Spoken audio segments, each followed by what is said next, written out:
with YISROEL. We've beaten Norwich 2-1. Were you happy with how the game went? And do you think we deserve the 3 points? Deserve the 3 points is a different question than than did we play well. The only reason we somewhat deserve the 3 points is because Norwich weren't anything special. They were just there. Credit to them, they don't look like a bottom of the league side, but obviously they haven't been pulling results. I haven't watched many of their games. I've just seen highlights really, and each one of them, they have it in them, but for some reason when they get there, they fluff their lines when it comes to the wings. Apart from Timu Puki, the wingers, they're good when it comes to the centre, but as soon as they get there, they fluff it. It's a bit like Lucas Moura. He does all the fancy dancing, but he can't score. Yeah. But back to us. I'm happy with a little bit parts here and there. Some positives to take, but a lot of it is negative, unfortunately. Back to my old saying, why is Eriksen playing? I don't like it. I don't like it. It feels wrong. It doesn't make logical sense given that he's about to move to Inter Milan. But An injury ruins that deal, and one injury, even for a month, would ruin that deal. But you can see that as well when he's playing. He doesn't want to get injured. He jumps out. He's been doing that for ages, though. But like I said last interview, Double jump. He jumps double as high. double jump Mario Kart, yeah. But we played some parts well. Like we put link up play together. Giovanni Lo Celso, man. He's linking up the play. His passing is phenomenal. His work rate is just incredible. I don't know why it hasn't been done permanent. Maybe they're waiting for the last bit to. It'll be like a new signing. That's why. They're waiting until deadline day to do a Daniel Levy, get it somehow cheaper. Now, maybe they're saving money for a player. We don't know. He'll be our deadline day signing. Yeah. The admin will be like, yeah, deadline day signing coming. Giovanni Lo Celso. Nice. I'm sure I'll be happy, but it's not what we're expecting. We're linked with this William Jose guy, Jose, whatever you want to call it. Again, we have to Google him. Had no idea who he was. I know he's 83 rated on FIFA, but that is it. That is it. Maybe Tottenham fans just need to broaden their football knowledge instead of complaining about Googling every player. I've seen him. Scouts are there for a reason. I've seen his stats. He's scored 8 goals in the last 20-odd games. It's decent. Okay. But it's not someone who can win us the Premier League, is it? We're looking to win the Premier League right now, are we? Have to. Right now, we're looking to just get in top 4. Okay, you get a player who can win you the Premier League, you'll 100% get top 4. That's the way you think. You have to push. You have to push. We need to buy someone. I would have been happy with Cavani, experienced striker, has that finesse, has that. He's like. How can I put this? He's like Lo Celso and Lamela. Like he has the flair and the aggression. Like I like Cavani. I always buy him on FIFA and Football Manager, so that means he's good. But I would have been happy with him. 6-month loan would have done us good. Didn't make the decision at the end. But obviously it's the wages. What's he getting? 300 grand plus. Yeah, he'll come here. He'll want at least 250, 220. It'll never happen. But we need. Of course, this guy comes. Hopefully he'll make me eat my words. But we'll see. Back to today's game. Sessegnon, he's 100% been told not to press on. Don't know why. You can see. Oh, he just doesn't have the guts. Just doesn't have the guts. He probably hasn't. I think I agree with you. Just because Aurier plays that role where he's so far forward, Mourinho always says he likes the other wing back to tuck in a bit and play a centre back. Don't use Sessegnon. Sessegnon's a wing back, or even a winger. He played against Bayern as a winger. He played the last few games as a wing back or winger. Put him left back. He struggles. He struggles. His defending is worse than Aurier's. He gave away a penalty, man.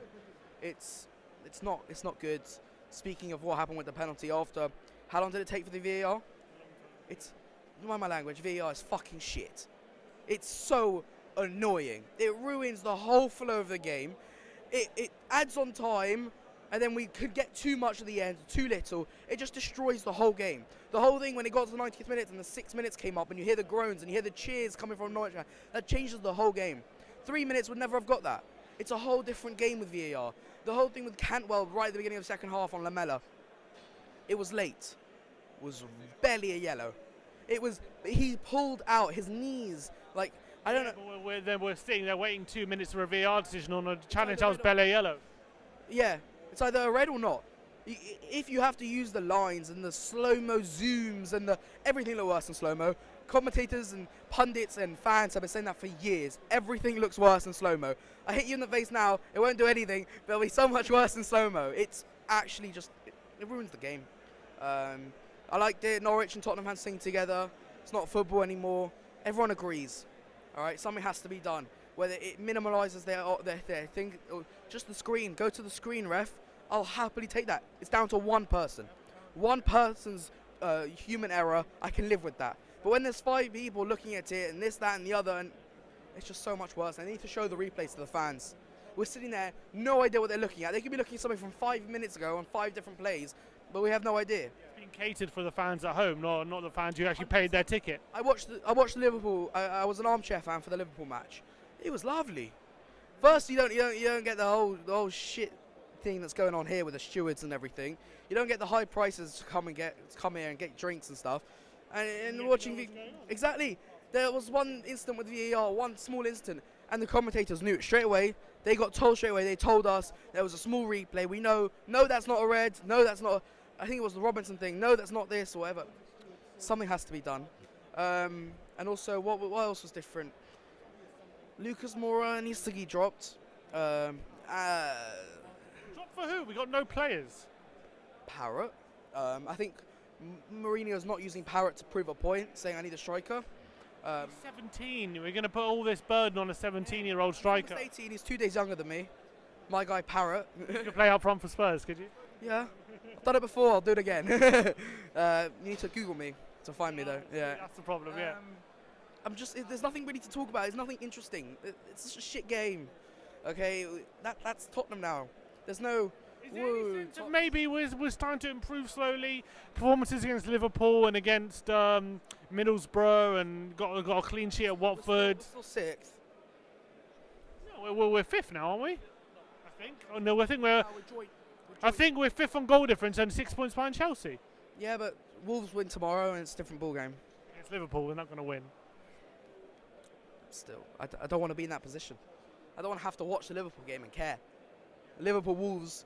We shouldn't care about top of the league and.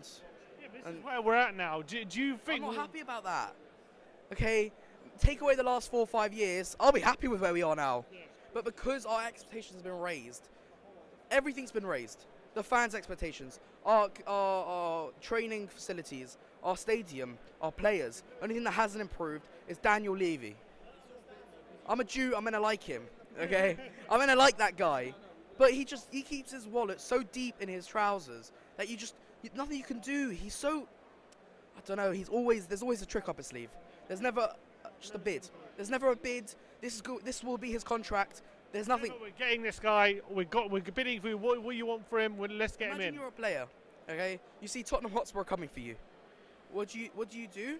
You're like, Tottenham Hotspur, they're Champions League, getting top 4. That'll be nice. And then your club agrees. Tottenham agree on a price. You get to the contract meeting and he's like, okay, so this is that clause and this is that clause. You won't be getting that much. You'll be getting half of what you wanted. I'll be like, piss off. I'll go somewhere else.